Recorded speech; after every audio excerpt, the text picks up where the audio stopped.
untuk mengakomodasi nilai-nilai itu. Nah, karena sistem keimanan yang dibangun ini tidak bisa mengakomodasi nilai-nilai sains dan teknologi yang berkembang. Nah, contohnya ini contohnya ya beberapa tahun yang lalu kan kita udah tahu kan gereja secara resmi ya itu memohon maaf kepada sains dan teknologi.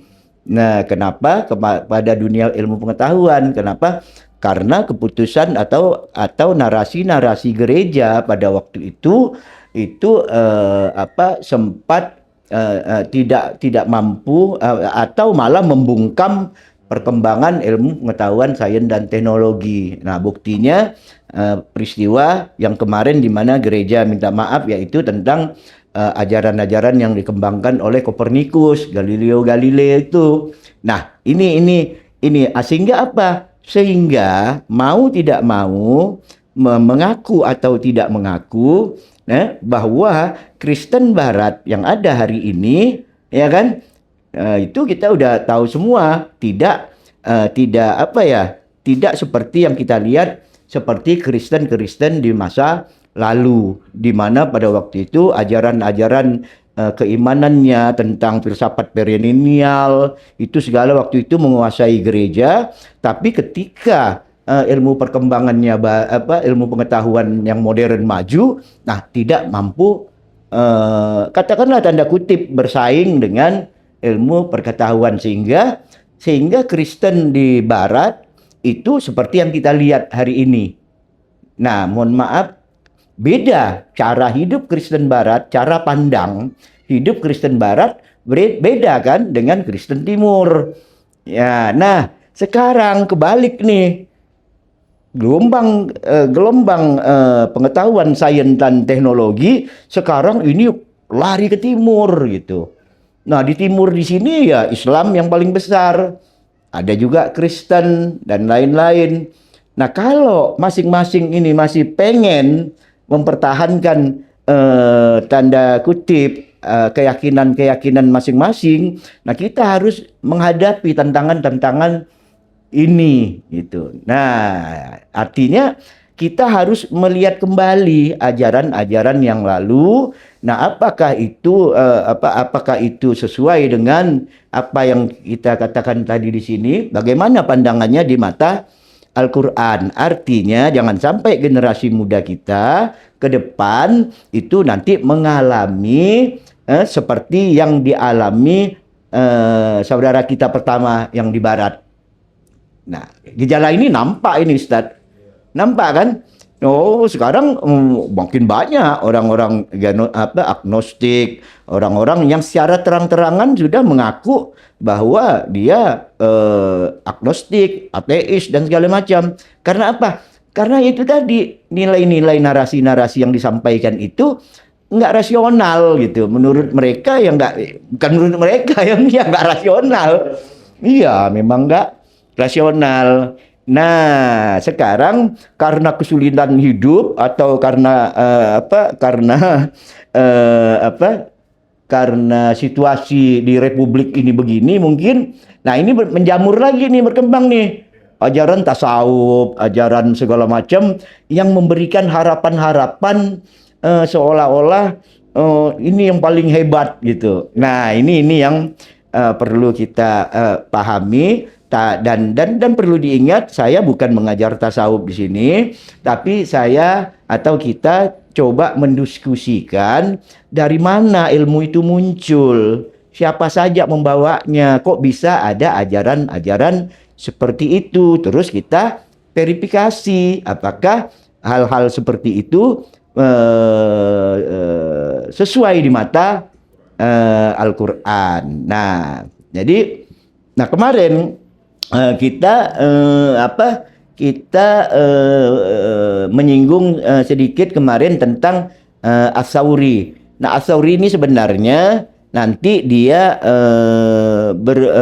salah satu, dia pernah mengajar Ma'ruf Al-Karki di Mekah. Tapi As-Sauri ini sebenarnya dia ahli daripada hadis, dia seorang fikih, sehingga ajaran-ajaran As-Sauri ini dia digolongkan tasawuf karena perkembangan murid-muridnya. Tapi sebenarnya As-Sauri ini nggak apa ya, dia bukan kelompok daripada guru tasawuf. Nah, oleh sebab itu kalau orang-orang ahli hadis kenal ini, ya kan?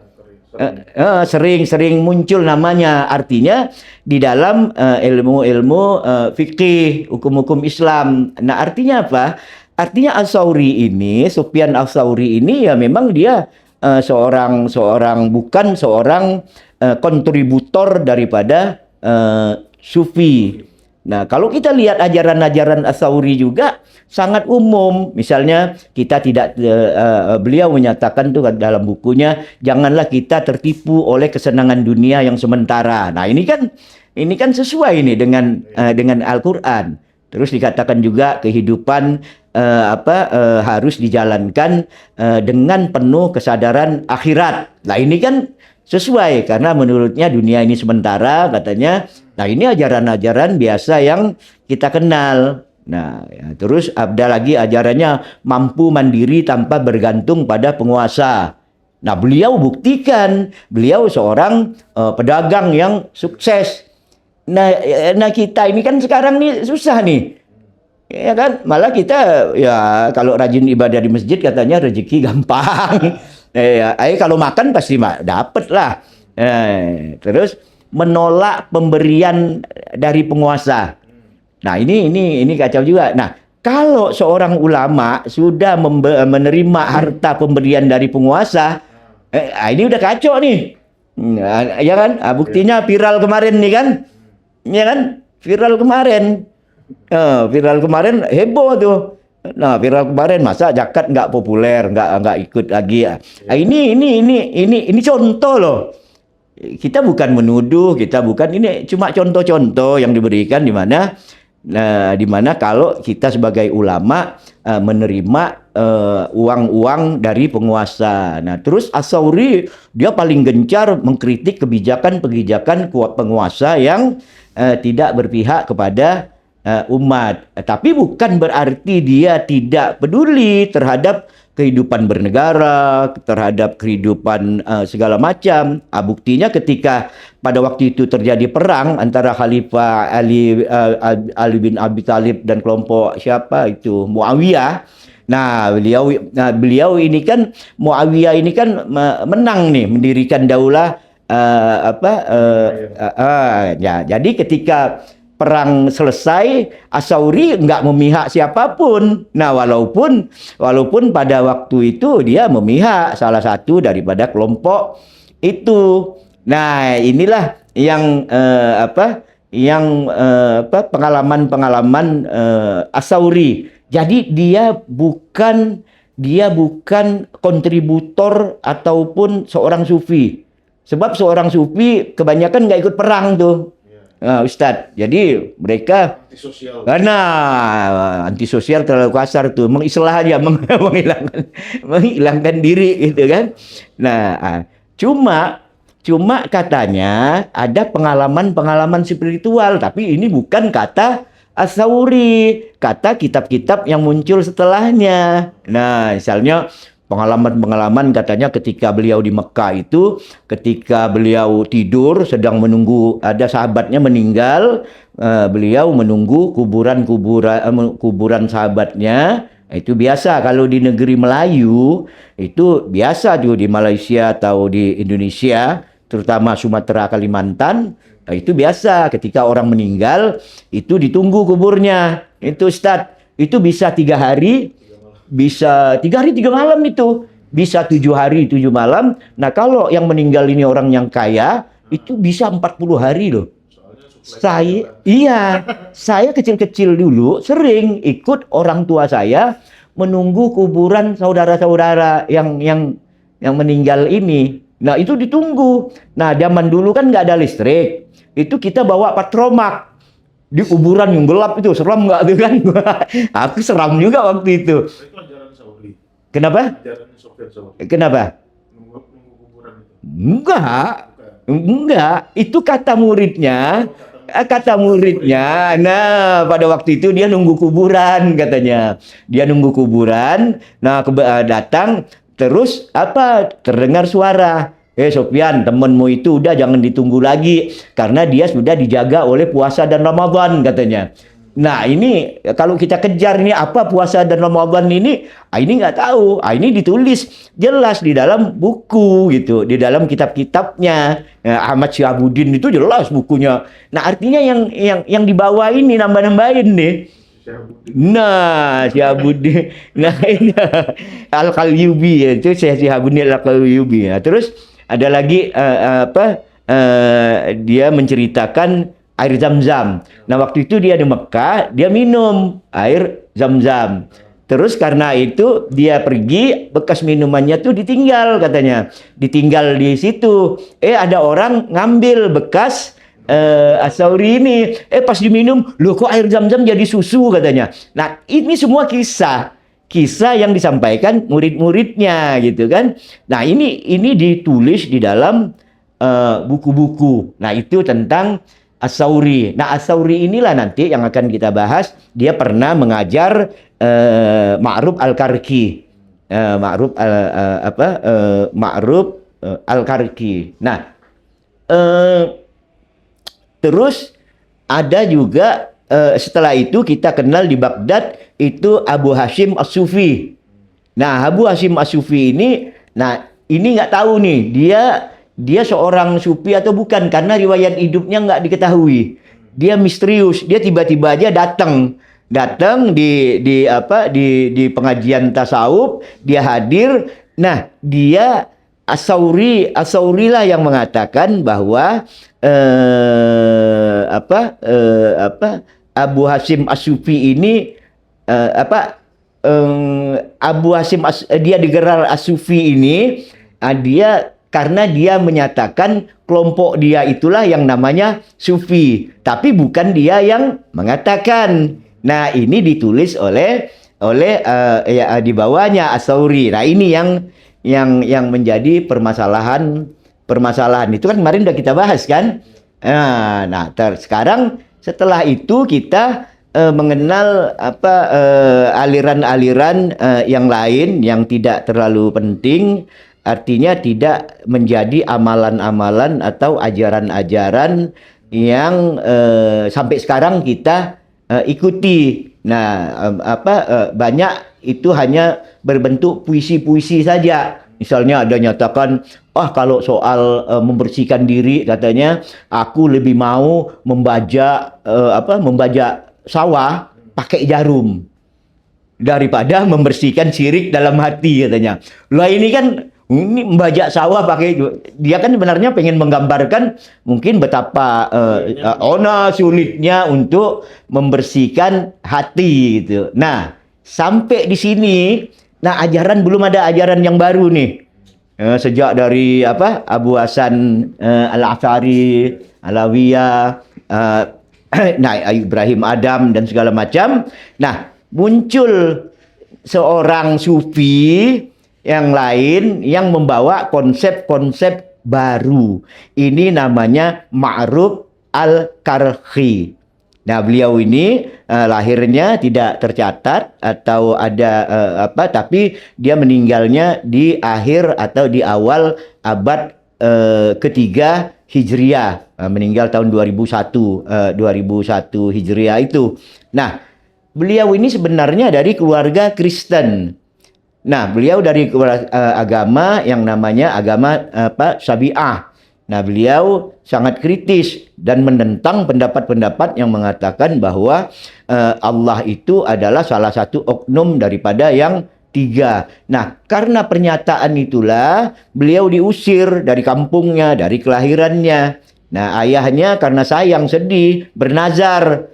Nah, kalau memang dia ini belajar hebat katanya terus dia pindah agama, pokoknya aku ikut agama anakku itu. Nah, akhirnya secara dalam sejarah kita mengenal orang tuanya ini ikut agama yang dianut oleh Ma'ruf Al-Karhi. Nah, kemarin juga ini udah pernah kita singgung kan? selesai mau udah selesai kan. Nah, tapi nggak apa-apa lah. Nah, jadi ketika beliau mengembangkan ini udah tahu kita kan, beliau mengembangkan Rabita Al-Alawiyah itu kan, konsep mahabbahnya, terus dari beliaulah muncul konsep makrifah gitu kan. Nah, konsep makrifah terus muncul juga konsep tentang fana dan ittihad. Nah, ini udah kita bahas itu kemarin. Nah kemarin mungkin mulai kita waktu itu Abu Nawas ya. Nah, Abu Nawas. Nah, selama ini kita mengenal Abu Nawas ini seorang seorang penyair ya. Nah, Abu Nawas seorang penyair. Sebenarnya Abu Nawas ini dia hidupnya sangat sulit di masa mudanya. Oh, tukang ya macam-macam lah dia. Terus dia pernah juga diperjualbelikan, dia jadi budak, jadi apa. Nah, terakhir dia dibeli oleh seorang ahli puisi waktu itu di Baghdad. Nah, orang ahli puisi di Baghdad itu, nah dari sinilah dia mulai menjadi mempelajari penyair di Kufah pada waktu itu, bukan di Baghdad, dia di Kufah. Nah, menjadi penyair dari gurunya sekalian tuannya ini namanya Walibah. Nah, kalau kita lihat masa hidupnya, kalau di dalam sejarah itu, dia ini kalau kita lihat sekarang ini badung ya. Dia tidak punya dasar pendidikan agama. Jadi hidupnya sangat kacau. Jadi apapun dia lakukan. Nah, disitulah dia mulai terlibat. Kalau kita sekarang ini dalam dunia dunia narkoba lah misalnya kan.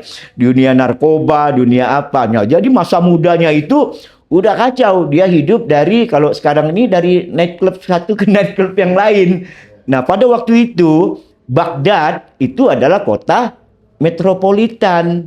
Nah, jadi sambil dia mabuk, sambil nah dia ini sambil berpuisi, dia senang, teman-temannya senang. Karena apa? Dia sangat jenaka, terus banyak kelit. Nah, kalau kita sekarang tuh banyak kelit. Nah, oleh sebab itu banyak cerita Abu Nawas kita dengar itu kan. Nah, jadi memang Baghdad ini banyak banyak kisah-kisah wali, kisah-kisah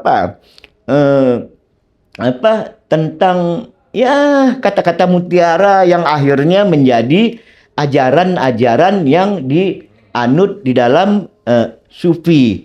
Nah, begitu juga dengan Abu Nawas. Nah, Abu Nawas ini juga nuansanya, syairnya itu dia bernuansa sufi juga gitu. Nah, sambil dalam keadaan mabuknya. Nah, karena nggak kontrol, syair-syairnya akhirnya ya meluas sampailah membuat fitnah,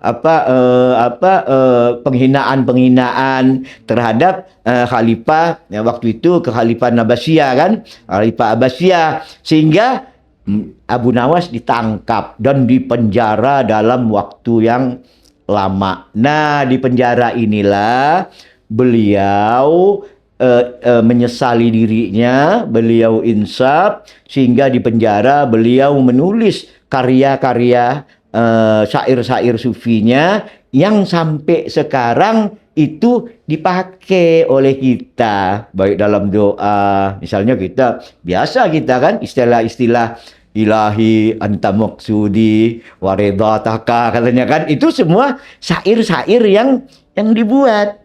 Nah, yang terkenal itu syair-syair, wahai Tuhanku, aku bukanlah ahli surga, tapi aku nggak kuat dalam neraka. Nah, ini oleh guru-guru kita zaman dulu itu. Nah, coba lihat. Nah, dia katakan betapa hebatnya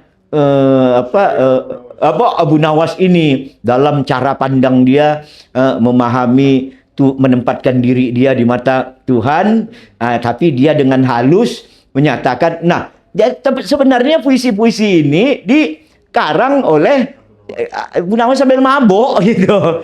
Nah, ini yang makalah berilah aku taubat dan pengampunan karena Engkau Maha Pengampun. Nah, ini banyak.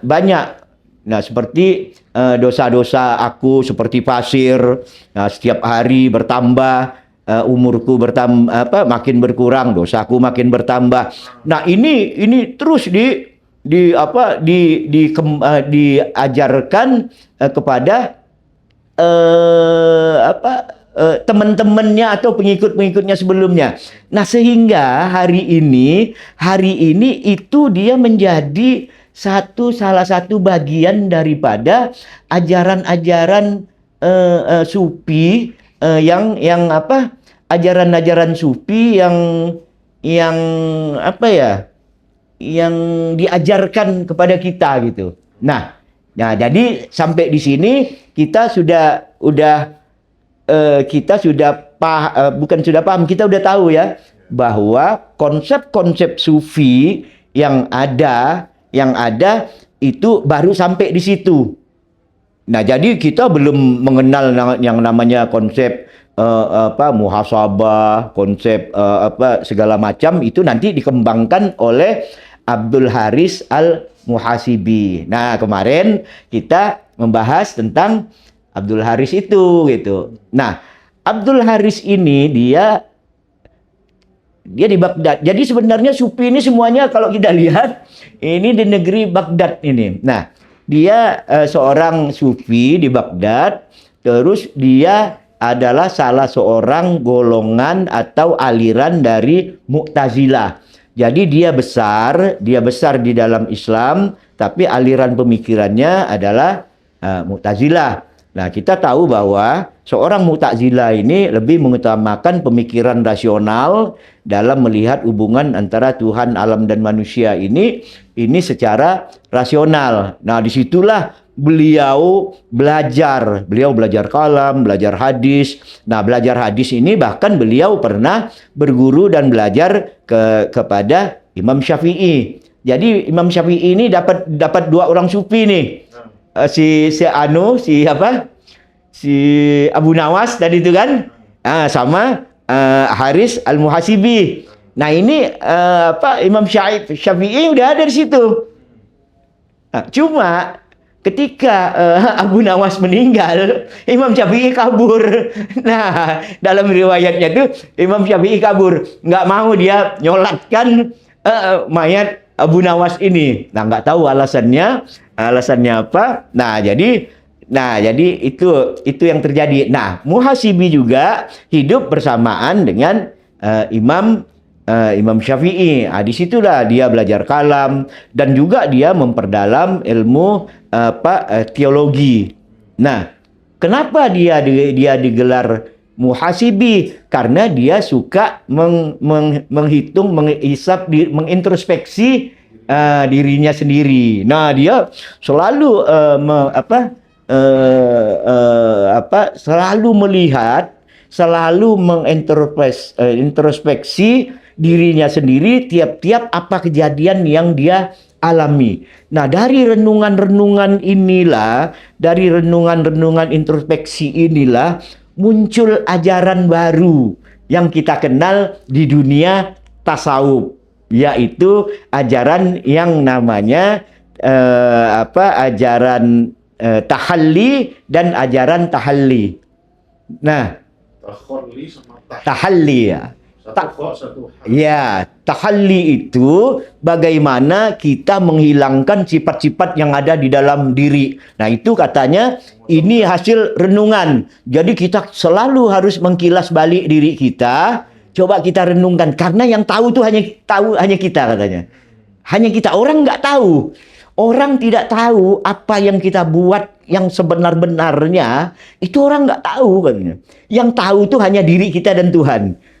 Orang lain tidak tahu kecuali kita memberitahu. Nah, sebagai manusia banyak keburukan dalam diri kita katanya. Nah, tapi kalau ini sih nggak muhasibi, gua juga gitu. Ya kan? Banyak hal-hal yang aku kerjakan mungkin orang tidak tahu, mungkin lebih gila lagi gitu kan.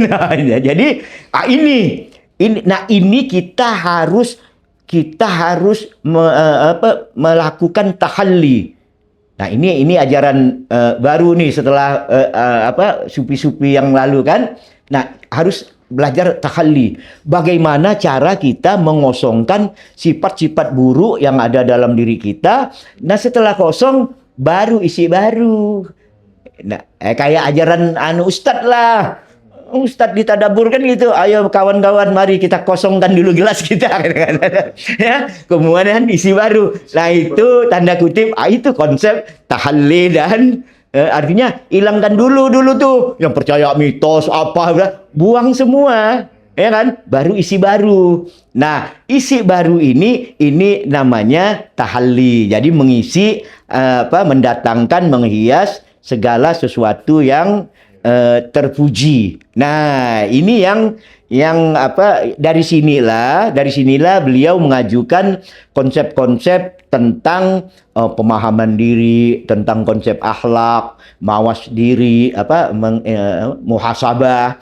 Nah, dari sinilah mulai keluar konsep di dalam sufi. Artinya maksud saya keluar konsep di dalam sufi ini, yang sekarang kita belajar sufi itu, sekarang tuh kita belajar muhasabah, belajar namanya tahalli, belajar tajalli. Nah sebenarnya ini konsep daripada Abu Hasyim Al-Muhasibi. Nah dari sini Al-Haris Al-Muhasibi. Nah, ini dari konsep konsep yang dikembangkannya. Sebagaimana tadi kita katakan bahwa dia ini kan seorang Mu'tazilah. Jadi dia konsepnya sangat rasional. Nah, jadi terkenal. Nah, jadi beliau ini salah satu adalah sufi-sufi awal yang membukukan ajaran-ajarannya secara akademis. Jadi jelas dia tuh bukan cuplikan-cuplikan seperti kitab-kitab cuplikan-cuplikan kata-kata mutiara segala macam itu kan, kayak kitab Al-Hikam itu. Kayak kitab Al-Hikam itu kan isinya banyak, tapi cuma isinya kan potongan perkataan-perkataan orang-orang ulama saja. Nah, beliau membuat bagaimana dia membuat pemikiran, keseimbangan antara pemikiran rasional dan pemikiran spiritual. Nah, beliaulah yang pertama mengembangkan ini. Tapi kembali lagi tadi tuh, murid-murid beliau kalau kita lihat banyak menceritakan keanehan, katakanlah mukjizat. Nah, pernah di dalam buku itu diceritakan bahwa suatu hari dia dipanggil penguasa, dia dalam satu jamuan, dalam satu jamuan dia pengen makan. Nah, ketika dia mengambil makanan, jarinya enggak mau, jari telunjuknya melengkung, enggak bisa ngambil makanan itu. Nah, dari situ katanya beliau tahu. Nah, beliau tahu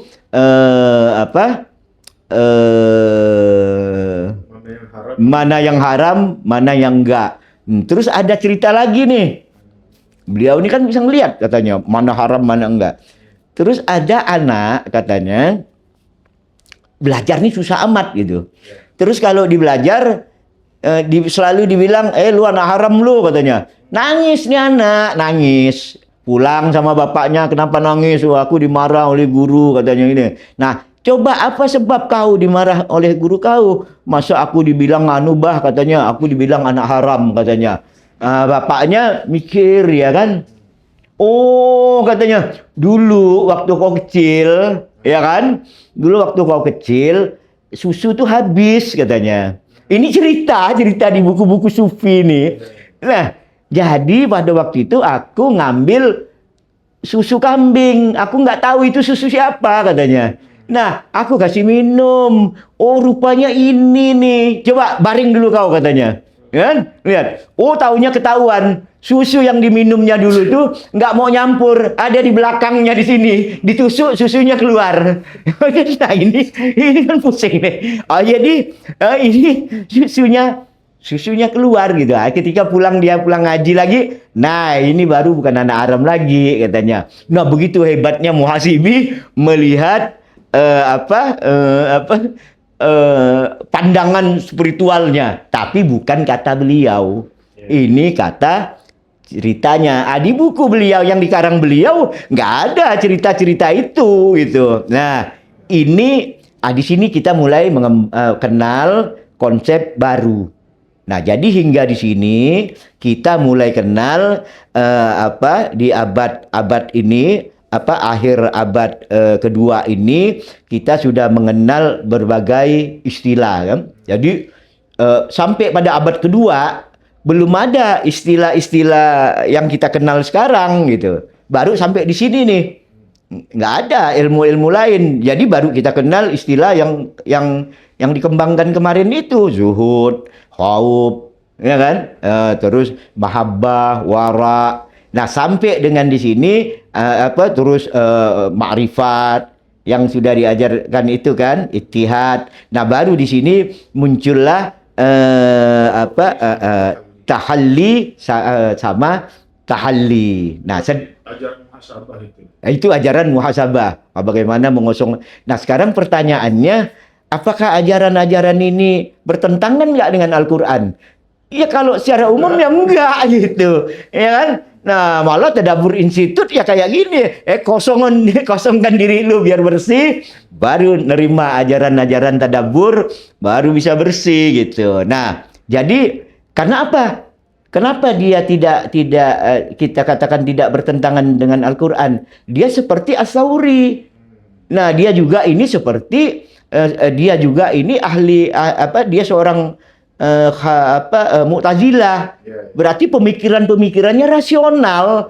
Emang benar-benar memang benar-benar rasional yang dibuatnya gitu. Nah, jadi sampai sini kita sudah punya konsep baru lagi, yaitu tahalli dengan konsep yang namanya muhasabah. Jadi kalau kita pengen mengintrospeksi diri kita, pengen membangun diri kita menjadi diri yang baru, ini dalam pemandangan sufi ya. Nah, baru kalau diambilkan sesuai dengan Al-Quran, sesuai dengan apa yang ya kayak kita ditadabbur lah. Mari kosongkanlah kita dalam konteks ini ya hal-hal yang mitos, ya kan?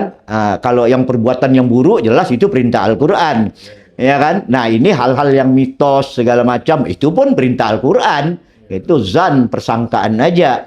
Nah, jadi ini mari kita kosongkan. Nah, barulah kita isi hal-hal yang baru yang sudah kita verifikasi, yang sudah kita selaraskan, yang sudah kita uji dengan Al-Quran. Nah,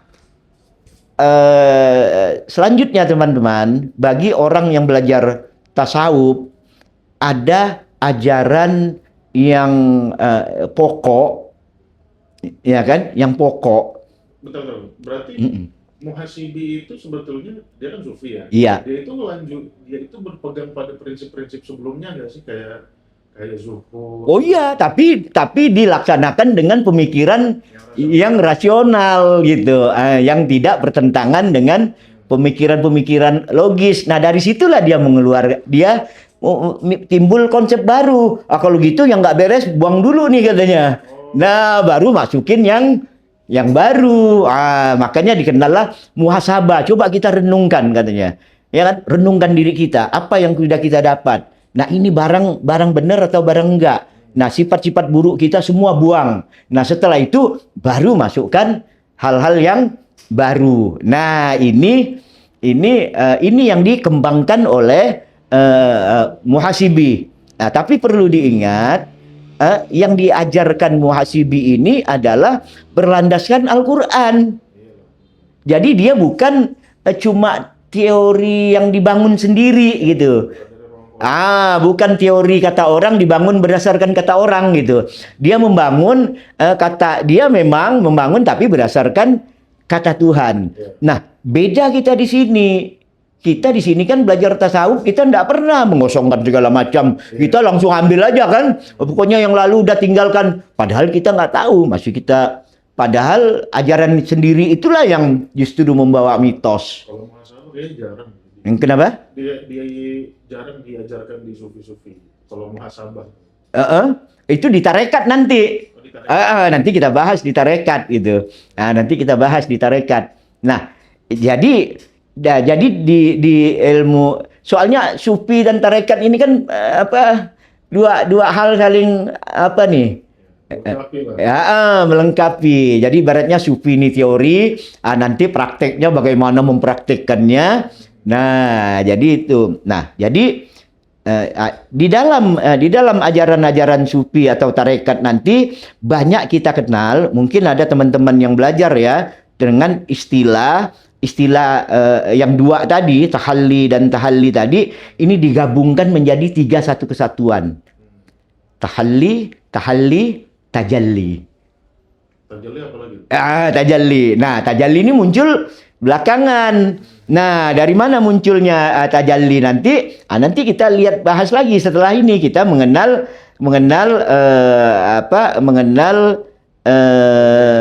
sufi yang lain, yaitu Abu Yazid Al-Bustami. Berarti sampai Muhasibi baru tahalli sama tahalli. Iya, baru tahalli. Jadi sampai situ baru tahalli sama ya. Kalau sekarang bahasa tahalli itu dari kata hulun. Iya. Mempermanis. Iya, bukan mempermanis ya, Tahalli. iya, tahalli. Iya, mempermanis. Halwa. Halwa. Oh iya, itu dihilangkan gitu. Itu Tahalli kan dikosongkan. Iya, dikosongkan. Tahalli Nah, jadi ini diisi dengan barang-barang yang baru, dengan apa gitu. Nah, sekarang jadi ittihad itu udah dikenal. Tapi tapi hulul belum. Hulul kan ajaran Al-Halaj. saya pun nggak paham dulu.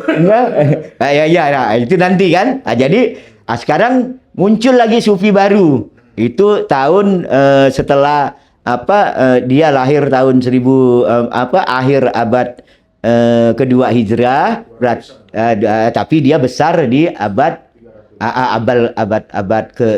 kedua sampai pertengahan sampai dia meninggal di pertengahan abad ketiga kan, abad ketiga lah kan, 260-70 itu.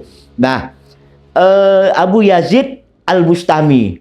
Nah, Abu Yazid Al-Bustami ini mengeluarkan ajaran-ajaran utama. Tapi dia tetap seperti tadi nih yang ditanyakan nih, dia tetap ngikut yang udah ada nih, tapi dimodif gitu. Dimodif kayak mahabbah tadi lah. Mahabbah alawiyah mahabbahnya Rabi'ah itu dimodif sehingga ketemu ilmu baru, kembang, muncul ma'rifah. Saking hebatnya mahabbah tadi, muncul ma'rifah. Jadi dari ma'rifah inilah muncul ada perasaan-perasaan jadi fana. Terus ada konsep muncul ittihad. Nah, ini terus nih. Ini semuanya sifatnya subjektif. Jadi bukan berdasarkan teori-teori akademis. Jadi kalau diartikan ma'rifat itu apa? Ya? Ma'rifat ini untuk sementara ya pasti mengenal lah ya. Tapi ini nggak bisa kita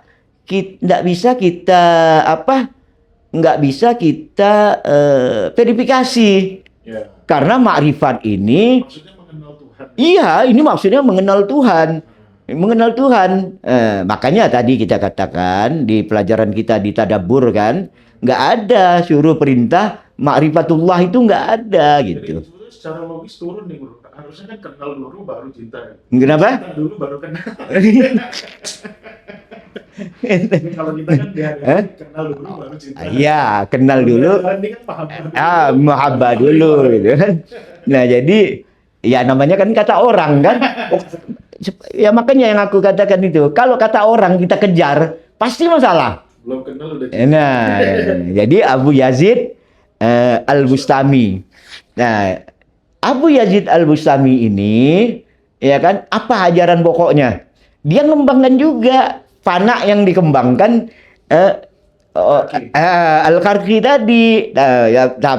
Tapi fana di sini dia langsung menghilangkan diri sendiri. Kayak ini kan makin berkembang nih.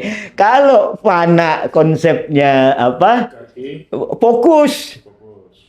Ya kan? Nah, dikembangkan oleh Bustami, fana jadi hilang gitu. Nah, jadi ini makin berkembang ini. Nah, dia mengembangkan fana, jadi menghilangkan diri sendiri, ya kan? Jadi maksudnya di sini menghilangkan diri sendiri itu semua sifatnya nggak sadar lagi. Artinya sifat kemanusiaannya hilang. Nah, timbullah konsep baru. Nah, Kalau fana itu sebatas mana? Kalau yang karki, fananya karki sebatas karki itu ibaratnya gini. Ya, kalau istilah sekarang saking enaknya lu makan, mertua lewat, nggak fokus ya kan? Iya kan? Nggak fokus. Kalau ini kau nggak sadar sama sekali gitu. Ya, fana sehingga masuk hal-hal ya seperti orang mabok itu. Ya, itu namanya fana sehingga sesuatu yang masuk itulah keluarlah untuk menyatakan ini itu dijadikan konsep baru oleh Bustami Al-Bustami ini konsep baka. Nah, jadi jadi fana yang dikembangkan Ma'ruf Al-Karki tadi maksudnya kita fokus, iya kan? Kita fokus, ya berubah jadi nggak sadar diri itu. Nah, jadi ini yang saya katakan dimodifikasi terus sehingga bentuk aslinya hilang. Kalau kita ini kan, nah kacau. Nah, baka hilangnya sifat-sifat kemanusiaan. Ya kan? Nah, Ittihad dia tetap. Ittihad kan kebersamaan. Ya, itu tetap. Artinya tetap ada dua eksistensi. Tetap dia tetap. Tapi rasanya lebih lebih dikembangkan lagi kesatuannya sehingga muncullah konsep yang dikatakan orang sufi. Dari sini yang keluar konsepnya wahdah fil kasrah, kasrah fil wahdah. Ya, satu dalam banyak. Oh, itu sama Tuhan ceritanya. Oh ya? Itu sama Tuhan. Oh, itu sama Tuhan. Satu dalam banyak, ya, banyak dalam satu. Nah, inilah konsep yang namanya tauhid katanya. Nah, ini yang jadi ini di sini udah mulai nih. Jadi kalau tadi kita mulai bersatu sama Tuhan. ini udah mulai nih. Udah mulai karena sudah ada wahdah fil kasrah, kasrah fil wahdah. Jadi satu dalam banyak, banyak dalam satu. Nah, jadi nanti berkembang, nanti kita bahas ya di ujung-ujung nanti, setinggi-tingginya kau menjadi Tuhan katanya, kau tetap hamba dan serendah-rendahnya kau menjadi hamba, kau itu seperti Tuhan katanya. Nah, ini bingung kita. Jadi apa ya? Jadi memang kalau aku menurut ya, jadi susah juga loh. Emang bahaya itu, Ustadz. Kalau enggak sufi juga, mau kalam kayak mau fikih. Artinya kalau kita kembangkan suka-suka kita, itu kita buat pernyataan-pernyataan yang kadang-kadang enggak rasional gitu. Seperti yang kemarin lah yang kita katakan misalnya pernyataan manusia berusaha tapi Tuhan yang menentukan. Ini kan kacau nih. Di mana letaknya Tuhan? Jauh tidak berjarak, dekat tidak bersentuh. Ini kan semua pernyataan-pernyataan yang membingungkan dengan harapan dia seolah-olah mengatakan kita yang orang awam ini, dia menempatkan dirinya jadi guru, dia hebat gitu kan. Nah, ini yang padahal membingungkan. Nah, disinilah mulai konsep baru. Nah, jadi mulai sampai di sini, ini jam berapa nih Ustaz? Belum ya? Masih ada 15 menit lagi lah. Nah, disinilah konsep-konsep baru mulai timbul. Kenapa? Dari apa yang diajarkan oleh Al-Bustami tadi. Jadi sudah mulai meluas. Konsep fana yang tadinya fokus itu sekarang mengalami ekstasi. Dia nggak fokus lagi, udah ekstasi sudah. Nah, jadi dengan keadaan ekstasi itulah muncul konsep baru tadi yang saya katakan. Itu namanya baka. Baka dalam pengertian ini adalah hilangnya sifat kemanusiaan. Nah, tapi dia tetap, ajaran ini tetap mempertahankan ittihad. Nah, united tadi. United. Ya, disinilah muncul istilah yang sering disebut para sufi, kasra fil wahda, wahda fil kasra. Satu dalam banyak, banyak dalam satu. Nah, jangan heran kalau aku lihat, itu mungkin pengaruh juga para leluhur kita dulu. Apakah ada leluhur kita yang membangun bangsa ini? Bangsa ini, apakah, kan katanya banyak ulama yang ikut berkontribusi kan? Nah, apakah Bhinneka Tunggal Ika itu memang hebat, memang cocok. Tapi kalau dalam konteks kenegaraan ya, Bhinneka Tunggal Ika itu satu dalam banyak, banyak dalam satu. Nah, tapi kalau ini diterapkan pada hubungan dengan Tuhan, ini kan perlu pusing, perlu pertanyaan. Gimana dia meletakkan istilah itu jadi bako gitu? Bako kan artinya Kenapa? Baka bukan kekal konsep, bukan konsep Quran. Nah, baka dalam hal ini hilangnya sifat, baka dalam pengertian sufi, hilangnya sifat ketuhanan. Ya kan? Yang ada itu hilangnya sifat kemanusiaan, yang ada sifat ketuhanan. Ini hanya bisa dirasakan dalam kondisi ekstasi. Nah, dalam kondisi fana bersih mustami, bukan fana bersih. Ini yang kacau ini. Ini jadi berkembang gitu. Nah ini yang apa? Yang menjadi kita bingung. Nah, karena bingungnya, mungkin di sini ya, ini cikal bakal lah, ini munculnya tarekat. Nah, jadi konsep baka ini lahirlah ekstasi tadi, mulai kan tadi kalau tadi kan fokus masih sadar pada dirinya kan. Sekarang kan nggak fokus, dia mengalami ekstasi. Nah, ketika kayak kita lah mengalami ekstasi kan, keluar nggak kata-kata kita yang suka-suka nggak kontrol itu? Saya belum pernah mabuk. Kenapa? Atau lihat temen lah, temen mabuk kan? Ngigau, kayak orang ngigau. Kayak orang ngigau kan? Nah, ini yang dialami oleh para kaum sufi. Nah, ucapan-ucapan itu disebutlah dengan istilah syafat. Berarti mabokan dong mereka tuh. Kenapa? Berarti sufi-sufi itu mabokan dong kalau. Nah, kalau kita katakan mabuk, tapi kok dia pengalamannya ditulis pakai buku itu. Yang namanya mabuk itu setelah sadar kan lupa. Ya. Iya kan? Lupa ingat lah. Nah, lupa ingat lah. Tapi dengan runut dia. Nah, jadi berarti kayaknya pengalaman ini ya, apa nih, betul-betul dari otaknya. iya, subjektif.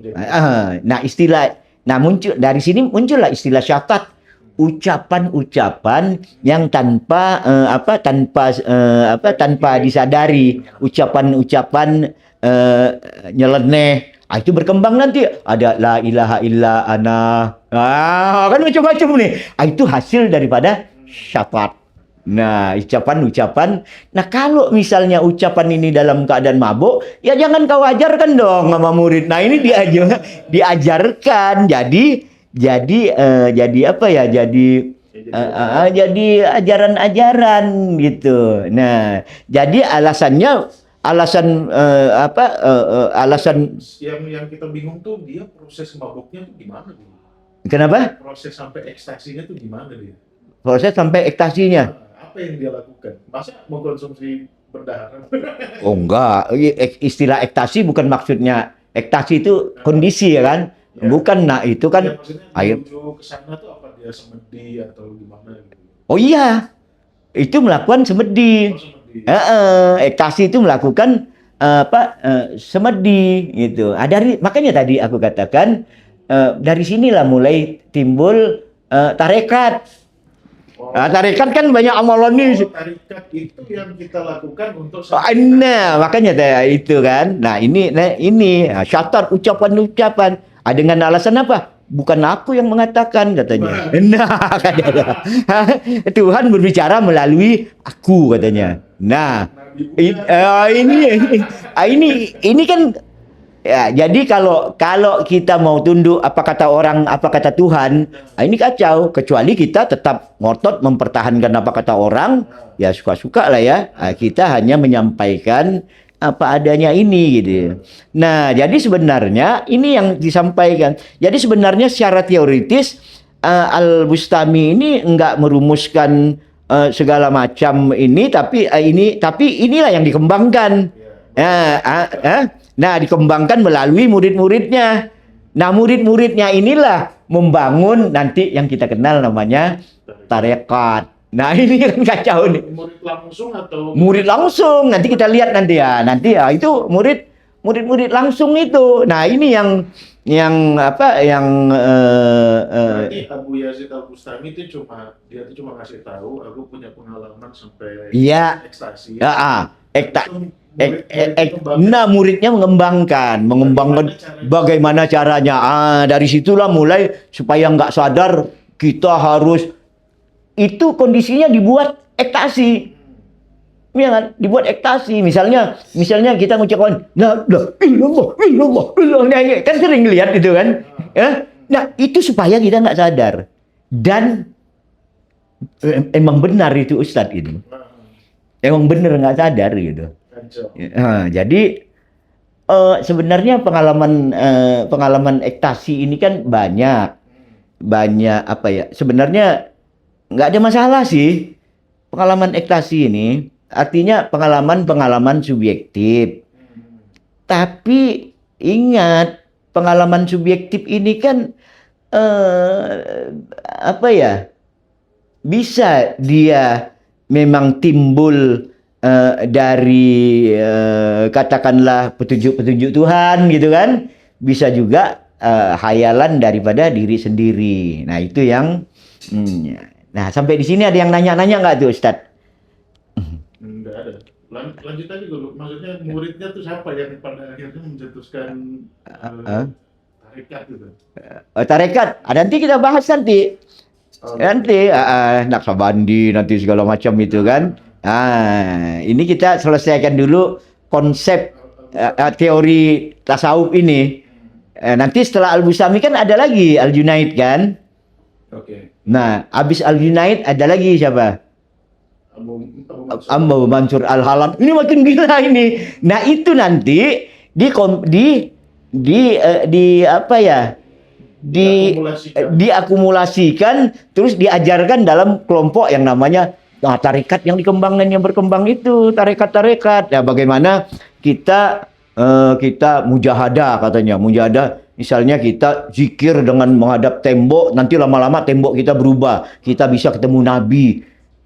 Nah, dan ini bukan saya hanya berbicara ya. Saya ikut di dalam ini, sering pernah ikut gitu dalam kegiatan-kegiatan seperti ini, karena kami di kampung belajar ini hal-hal yang biasa gitu, mengamalkan segala macam gitu. Nah,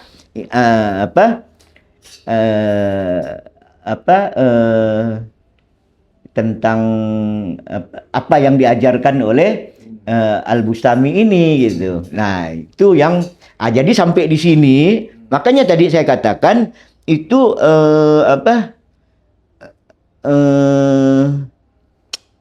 apa tadi? Bukan, semakin berkembang gitu. Artinya dari awal cikal bakalnya ini makin apa ya? Makin berkembang hebat. Dia kayak ilmu pengetahuan juga nih. Cuma ini yang namanya pseudo ilmiah ini. Jadi dia berkembang gitu. Dia berkembang sebagaimana ilmu pengetahuan sains dan teknologi. Tapi perkembangannya ini yang kacau gitu. Nah, nanti baru kita bahas supi-supi selanjutnya nanti kita kan. Nah, Al-Bustami. Nah, jadi syatat ini adalah ucapan-ucapan yang nyeleneh. Nah, tapi jadi ajaran. Apa? Tapi jadi ajaran.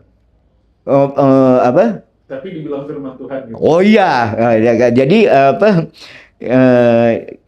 apa ya?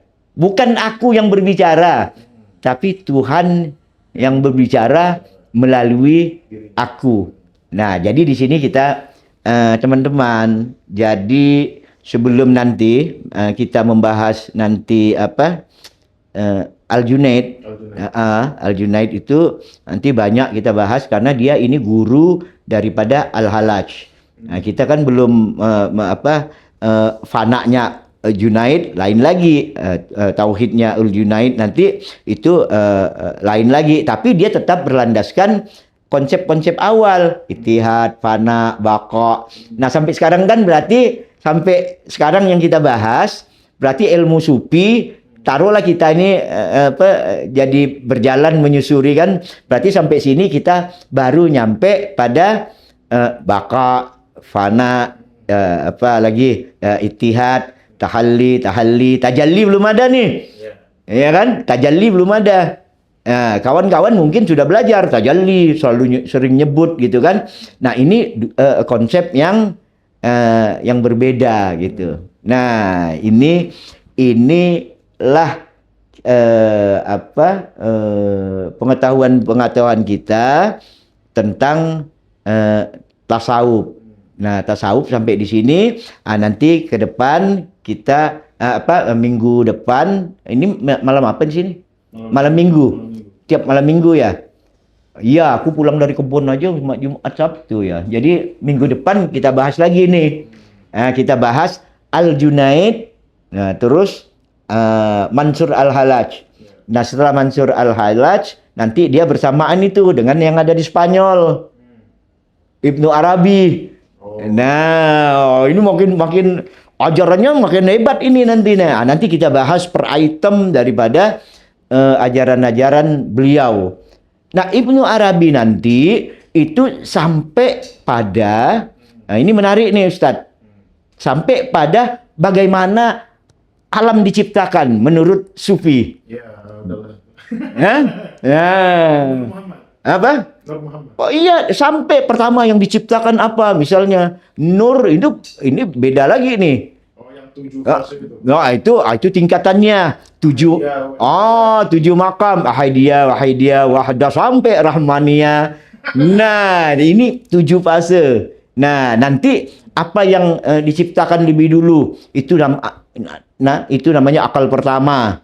Terus ada. Jadi kalau kita lihat semua konsep-konsep itu berkembang setelah apa? Setelah masuknya dimulai dengan penterjemahan buku-buku filsafat di Baghdad. Oh, ini semakin berkembang. Nah, terus semakin meluasnya Islam, ekspansinya ke negeri barat, sehingga ajaran-ajaran itu, nah misalnya konsep hulul tadi. Nah, hulul itu ya konsepnya itu kan sebenarnya panteisme, kurang lebih daripada panteisme, menyatunya Tuhan dengan alam, dengan manusia gitu kan. Nah, ini yang dapat saya sampaikan. Mungkin kalau nggak ada yang terlalu ditanyaan yang penting-penting, ya kita cukup sampai sekian dulu. Jadi sekarang kita sudah tahu beberapa konsep di dalam Sufi. Jadi ketika kawan-kawan, teman-teman nanti kalau ada yang ngajak atau mana kita belajar tasawuf, nah coba dikejar dulu gurunya nih. Dari mana nih dapatnya, dasarnya apa gitu kan? Atau paling gampang nolak lah, jangan mau. Kenapa? Enggak, mungkin di dalam itu kan ada ajaran yang bagus-bagus juga kan. Tapi yang bagus sih, marilah kita sama-sama belajar Al-Quran. Kembali kepada Al-Quran yang daripada kata orang, mending kita mendengar kata Tuhan. Nah, jadi ini yang mungkin dapat kita sampaikan. Mudah-mudahan kita tetap sehat di bulan puasa ini. Selama bulan puasa kita akan membahas hal-hal yang tidak urut. Tapi yang ini tasawuf ini urut. Tapi kalau konten-konten atau kita usahakan di bulan puasa ini ya apa yang dapat kita inilah ya kan. Nah, nanti mungkin saya akan secara umum nanti mungkin bahas yang penting-penting apa misalnya, atau nyinggung juga Lailatul Qadar. Itu kan penting juga tuh. Artinya penting bener apa enggak nih gitu kan. Ada apa enggak gitu kan. Nah, itu minggu depan lah. Nah, jadi ini yang dapat kita sampaikan. Semoga kita selalu sehat. Yang paling penting, marilah kita mendengar apa kata Tuhan dan jangan hanya mengikut apa kata orang. Assalamualaikum warahmatullahi wabarakatuh. Waalaikumsalam.